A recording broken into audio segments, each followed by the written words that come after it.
नमस्कार. 7 जन्माची सतीश आणि प्रीती भाग 22 मध्ये तुम्हा सर्वांचं स्वागत आहे. प्रीतीचा डान्स संपल्यानंतर बॅकस्टेजमध्ये एकदम मस्तीचं वातावरण होतं. सगळ्या मैत्रिणी तिच्या भोवती गोंधळ घालत होत्या.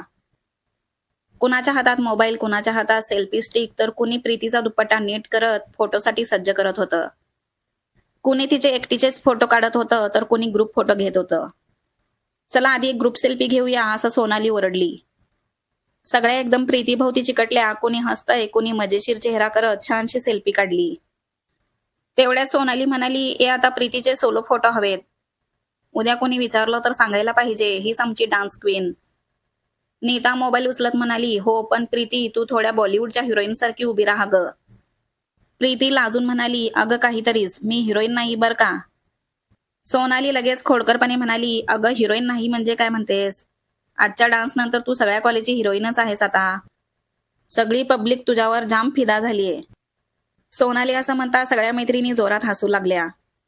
अगं थांब आता वेगळी पोज दे, हात वर कर, जणू अजूनही डान्स करत आहेस, असं सोनाली म्हणाली. प्रीती लाजून म्हणाली, बस करा ना, किती फोटो काढणार तुम्ही? मनाली खट्याळपणे म्हणाली, अगं आजचा दिवस स्पेशल आहे. फोटो जितके जास्त, आठवणी तितक्या गोड. सगळ्या पुन्हा हसून दंग झाल्या. ड्रेसिंग रूम मध्ये अजूनही खसखसाट चालू होता. मोबाईलचे फ्लॅश चमकत होते. प्रीतीभोवती तिच्या मैत्रिणींची गडबड सुरू होती. तेवढ्या दरवाजा उघडला आणि कार्तिक सतीश आत आले. कार्तिकने आत येताच आवाज दिला, काय रे, इथे फोटोशूट चाललंय का? मला वाटलं स्पर्धा संपली, पण इथे तर अजून सेलिब्रेशन सुरू आहे. सगळ्या मुली जोरात हसल्या, पण त्या हशा गडबडीत सतीश मात्र एकदम शांत झाला होता. त्याची नजर सरळ प्रीतीवर गेली आणि तिथेच थांबली. समोरच्या खुर्चीजवळ उभी असलेली प्रीती त्या ऑरेंज लेहंग्यात अजूनच खुलून दिसत होती. गालावरचा हलका गुलाबीपणा, केसांमध्ये गजरा, कपाळावरची टिकली आणि डोळ्यातलं ते निरागस पण तेजस्वी हास्य सतीशला जणू श्वास घ्यायलाही विसरायला लावत होतं. क्षणभर त्याला वाटलं सभोवतालचं सगळं शांत झालंय. न मुलींचा गोंधळ ऐकू येत होता, न कार्तिकचा आवाज. त्याच्या डोळ्यात फक्त एकच दृश्य होतं, प्रीती. तो अगदी घायाळ झाल्यासारखा तिच्याकडे पाहत राहिला. तेवढ्यात नीता म्हणाली, ए काय रे, तुम्ही दोघं दारातच उभे राहणार का? या इकडे, सर्वजण मिळून एक सेल्फी घेऊया.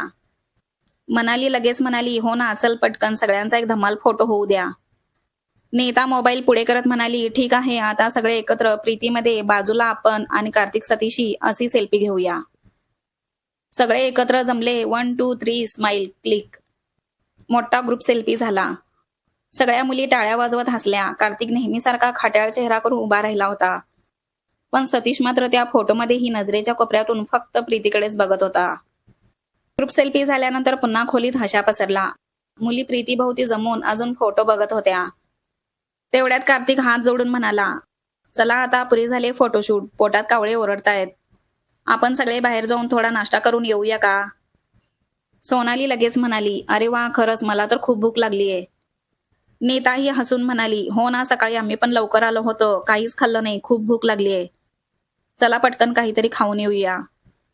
सगळ्यांनी होकार दिला, पण प्रीती थोडी थांबली आणि म्हणाली, तुम्ही सगळे जा, मला या आउटफिटमध्ये बाहेर जाणं जरा अवघड आहे. मी इथेच बसते, तुम्ही जाऊन नाश्ता करून या. नीता लगेच म्हणाली, अगं प्रीती, असं काय म्हणतेस, तुला पण खूप भूक लागली असेल. चल ना, काहीतरी खाऊन येऊया. तेव्हा मनाली म्हणते, अगं नीता, प्रीती बरोबर बोलते, तिला लेहंग्यामध्ये सरळ चालता येणार नाही. तेव्हा सतीश कार्तिकला म्हणाला, कार्तिक, आपण असं करूया, सगळ्यांना आपण इथेच नाश्ता घेऊन येऊया आणि सगळे इथेच बसून खाऊया. सतीशचं ऐकून सगळ्यांच्या चेहऱ्यावर हसू उमटलं. कार्तिक लगेच म्हणाला, ठीक आहे, मी आणि सतीश नाश्ता घेऊन येतो, तुम्ही इकडेच थांबा. दोघे पटकन बाहेर गेले आणि थोड्याच वेळात परत आले. त्यांनी गरमागरम कचोरी आणि वडापाव सगळ्यांसाठी घेऊन आले. मॅडम लोकांसाठी खास मेनू तयार आहे, कार्तिकने नाटकी अंदाजात सांगितलं. सगळे ड्रेसिंग रूममध्ये जमले. कुणी खुर्चीवर बसलं, कुणी गालिच्यावर बसलं. प्रीतीही थोडं संकोचातच खुर्चीवर बसली होती. कचोरी आणि वडापाव खाताना गप्पांचा पाऊस सुरू झाला. गप्पांमध्ये एकीकडे कॉलेजमधल्या गोष्टी आठवल्या, कुणी प्रॅक्टिकलच्या वेळेचे किस्से सांगितले, कुणी जुन्या मस्तीची आठवण काढली. प्रीतीही त्यांच्यामध्ये हसत हसत सहभागी झाली. तिच्या चेहऱ्यावरचा ताण कमी झाला होता. गप्पांमध्ये ती कॉम्पिटिशनचा रिझल्ट काय येणार हे विसरली होती. नाश्ता संपेपर्यंत ड्रेसिंग रूम हास्याने गजबजून गेली होती. आणि त्या गडबडीत सतीश मात्र नकळत अजूनही अधीमधी प्रीतीकडे नजर टाकत होता. सगळे अजून ड्रेसिंग रूम मध्ये बसून वडापाव कचोरी खात होते. हशा मस्करी सुरू होती. तेवढ्यात बाहेरून माईकवरून घोषणा झाली. सर्वांचे परफॉर्मन्स झाले आहेत. आता अर्धा तास ब्रेक दिला जाईल. त्यानंतर रिझल्ट जाहीर होईल. हे ऐकून सगळे थबकले.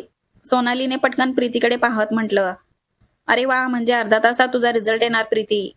प्रीती, आम्हाला खात्री आहे तू नक्की जिंकणार. मनाली ही म्हणाली, हो ग, आज तुझा डान्स पाहून आम्हालाच किती आनंद झाला आहे. परीक्षकांना पण तुझा डान्स नक्की आवडला असेल. प्रीती थोडं हसली, पण चेहऱ्यावर चिंता होती. अगं माहित नाही रे, काही ठरवता येत नाही. जिंकले तर छानच, पण नसेल तर. हे ऐकून खोलीत क्षणभर शांतता पसरली.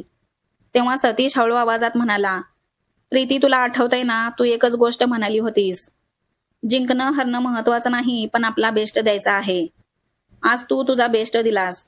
तू इतका सुंदर डान्स केलीस की प्रेक्षकांसोबत मलाही क्षणभर सगळं विसरायला झालं. तुला आनंद झाला ना डान्स करताना? प्रीतीने हळूच मान डोलावली. हो, खूप आनंद झाला. सतीश शांतपणे हसला आणि म्हणाला, बस मग समज तू आधीच जिंकली आहेस. त्याच्या त्या शब्दांवर प्रीतीच्या चेहऱ्यावर हलकसं समाधान उमटलं. बाकी सगळ्यांनीही टाळ्या वाजवत म्हटलं, यस, अगदी खरं आहे. आता आपण सगळे रिझल्टची वाट पाहूया, पण आमच्यासाठी तर तू आधीच विनर आहेस. ड्रेसिंग रूम पुन्हा हशा आणि उत्साहाने भरून गेली. थोड्याच वेळात स्टेजवरून आवाज आला, सर्व स्पर्धकांनी बॅकस्टेज यायचं आहे, कारण आता रिझल्ट जाहीर होणार आहे. क्षणभरातच सर्व प्रेक्षकांनी जोरदार टाळ्या वाजवल्या. सभागृहातलं वातावरण अजूनच रंगतदार झालं. प्रत्येकाच्या चेहऱ्यावर उत्सुकतेचा भाव उमटलं. बॅकस्टेजमध्ये प्रीती आणि तिच्या मैत्रिणी एकत्र उभ्या राहिल्या. कोणाचा श्वास जरा वेगाने चालू होता, कोणाच्या डोळ्यात चमक होती. तेवढ्यात परीक्षक स्टेजवर आले. सभागृहात शांतता पसरली. सर्वात आधी आपण रनरअपची नावं जाहीर करतो, असं परीक्षक म्हणाले. संपूर्ण सभागृहात तणाव दाटला. एक एक करून 5 नावं जाहीर होत गेली. आणि 5व्या क्रमांकाची रनरअप आहे प्रीती, असं परीक्षकांनी म्हणता क्षणभर प्रीतीचं हृदय धडधडलं. तिच्या डोळ्यात आनंदाची चमक उमटली. बॅकस्टेजमध्ये उभ्या असलेल्या नीताने तिला घट्ट मिठी मारली. वा प्रीती, तुझं नाव आलंय, किती मस्त, असं ती तिला म्हणाली.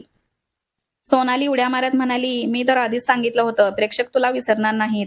आता बघ पुढे अजून काय होतं ते. सभागृहात टाळ्यांचा कडकडाट सुरूच होता. प्रीतीच्या मनात मात्र मिश्र भावना होत्या.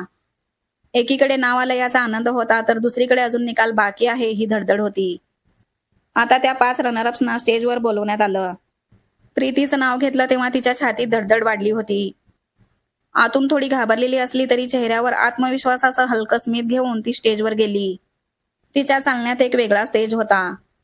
बाकीच्या तिच्या मैत्रिणी नीता, सोनाली, मनाली, केतकी सभागृहामध्ये पुढच्या रांगेत येऊन बसल्या. सगळ्यांच्या डोळ्यात फक्त एकच अपेक्षा होती, आता प्रीतीच जिंकणार. परीक्षकांनी मायक्रोफोन हातात घेतला आणि म्हणाले, सर्व स्पर्धकांनी खूपच छान डान्स केला. प्रत्येकाचं कौतुक करावं तितकं कमी आहे, पण विजेता हा एकच निवडावा लागतो. म्हणून कोणीही नाराज होऊ नका. ज्या आत्मविश्वासाने तुम्ही डान्स केला, तोच आत्मविश्वास तुम्ही कायम तुमच्यामध्ये ठेवा, असं ते सगळ्या स्पर्धकांना म्हणाले. सभागृहामध्ये शांतता पसरली होती. एक एक करून 2 स्पर्धक बाजूला झाले आणि अखेर मंचावर फक्त 3 स्पर्धक उरले. त्यात प्रीतीही होती. क्षणभरातच सभागृहात जोरदार टाळ्यांचा गडगडाट, शिट्या ओरडण्याने सगळं वातावरण दणाणून गेलं. तिच्या मैत्रिणी उभ्या राहून ओरडल्या, चल प्रीती, तूच जिंकणार. सभागृहातील सगळ्यांचे श्वास थांबले. प्रेक्षकांच्या नजरा त्या एका क्षणासाठी फक्त स्टेजवर खिळल्या होत्या. प्रीतीच्या डोळ्यात चमक होती, हात हलकेच थरथरत होते, पण ओठांवर आत्मविश्वासाचं हास्य होतं. तेवढ्यात परीक्षकांनी फायनल निकालाची घोषणा करायला सुरुवात केली. आणि आजच्या डान्स कॉम्पिटिशन 2025 ची विजेती आहे प्रीती, असं परीक्षकांनी म्हणता क्षणभरात सभागृह टाळ्या शिट्या घोषणांनी दणाणून गेला. प्रेक्षक उभे राहून आनंदाने टाळ्या वाजवू लागले. तिच्या मैत्रिणी तर एकमेकांना आनंदाने मिठ्या मारू लागल्या. नीता डोळ्यात पाणी आणत आनंदाने ओरडली, प्रीती, तू जिंकलीस. प्रीतीचं नाव ऐकता सतीश आणि कार्तिकही जोराने प्रीतीचं नाव घेत ओरडू लागले. आनंदाने टाळ्या वाजवू लागले. सतीशला तर इतका आनंद झालेला असतो की जणू काही हा कॉम्पिटिशन त्याने स्वतःने जिंकला आहे असा आनंद त्याला झालेला असतो. स्टेजवर उभी असलेली प्रीती थोडीशी थबकली. तिच्या डोळ्यात आश्चर्य आणि आनंद मिसळला होता. न कळत तिच्या डोळ्यात पाणी आलं. ती हलके डोळे मिटून एक दीर्घ श्वास घेत म्हणाली, पप्पा, तुमचं स्वप्न मी आज पूर्ण केलं. त्या विचाराने तिचं मन अभिमानाने आणि समाधानाने भरून आलं. गालावरून एक थेंब अश्रू सरकला, पण तोही तिच्या आनंदाचा साक्षीदार होता. क्षणभर स्वतःला सावरून तिने पुन्हा डोळे उघडले. चेहऱ्यावर आत्मविश्वासाचा आणि आनंदाचा तेज घेऊन तिने प्रेक्षकांकडे पाहिलं. नम्रपणे पुढे वाकून तिने सर्वांना अभिवादन केलं. त्या क्षणी ती फक्त स्पर्धेची विजेती नव्हती, तर संपूर्ण सभागृहाच्या मनाची खरी राणी झाली होती. मोठी चमकदार ट्रॉफी हातात घेत परीक्षकांनी हसतमुखाने प्रीतीला स्टेजच्या मध्यभागी बोलावलं. क्षणभर थरथरत्या पावलांनी प्रीती पुढे गेली आणि आदराने त्यांच्या पायावर वाकून नमस्कार केला. त्या परीक्षकांनी प्रेमाने तिच्या डोक्यावरून हात फिरवले आणि कौतुकाने म्हणाले, वा, खूप छान डान्स केलास तू. तुझे हावभाव, तुझी हालचाल सगळं एकदम परफेक्ट होतं. खरंच तुझ्यामध्ये एक कलाकार आहे, असं ते म्हणाले. प्रीतीच्या चेहऱ्यावर आनंदाचे अश्रू चमकत होते. तिने हसतच ट्रॉफी स्वीकारली. त्या क्षणी सगळीकडे जोरदार टाळ्यांचा कडकडाट झाला. ट्रॉफी घेत असताना प्रीतीच्या मनात फक्त एकच विचार होता, पप्पा, आज मी तुमचं स्वप्न पूर्ण केलं. तुम्ही इथे पाहिजे होता. परीक्षकांनी माईक प्रीतीच्या हातात देत विचारलं, प्रीती, तुला आता कसं वाटतंय? आज तू या स्पर्धेत पहिलं पारितोषिक जिंकली आहेस. प्रीती क्षणभर थांबली. तिच्या डोळ्यात न कळत पाणी आलं होतं. हसत हसत तिने उत्तर दिलं, मला खूप आनंद होत आहे, पण माझ्यापेक्षा माझ्या पप्पांना आज जास्त आनंद होईल. त्यांचं स्वप्न मी पूर्ण करू शकले, हाच माझ्यासाठी सगळ्यात मोठा सन्मान आहे. या दिवसासाठी मी खूप मेहनत घेतली होती आणि त्या मेहनतीचं फळ मला आज मिळालं आहे. असं म्हणता सभागृहात पुन्हा एकदा जोरदार टाळ्या आणि जल्लोष झाला.